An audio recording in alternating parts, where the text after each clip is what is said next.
Hello guys! Magandang araw. Hapon na pala dito guys. 4 o'clock na in the afternoon.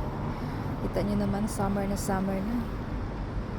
Summer na summer na guys.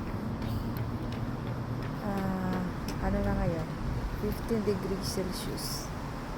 Pero medyo chilly siya kasi tingnan nyo naman yung hangin.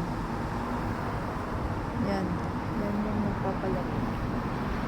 So may nag-jogging na at nagsi-cycling papunta at pauwi ng bahay, papuntang work at pauwi ng bahay. Ayan. Ngayon dito tayo sa may bus stop. Tayo sa may bus stop guys. Ayan.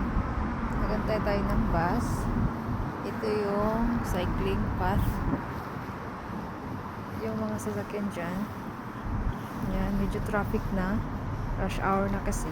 Uwian na yung mga gumagamit ng sasakyan. Uwian na ng mga nagtrabaho. So, medyo delay ng 1 minute ang ating bus ngayon kasi na-traffic doon banda sa center. Ayan. So, tayo dito. Oh, maganda talaga ang weather guys. So, by next week or next week, hindi babakasyon na tayo, so hindi tayo makapag-cycling. So pag-uwi na lang ng ating vacation kasi 2 weeks lang ang aking kinuhang bakasyon. So pag-uwi na lang mga June, summer pa. Yan.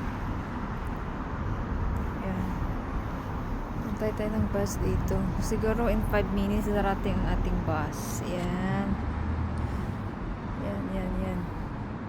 Nandyan lang yung banda yung office namin. So mabilis lang. 2 minutes lang yung walking galing sa office. At nag-antay tayo ng bus dito.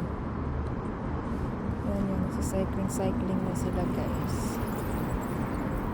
Ayan. Tapos yung nakaraang week guys, naglakad ako galing sa office papunta ng aming tinitirhan. Ayun ng bus oh.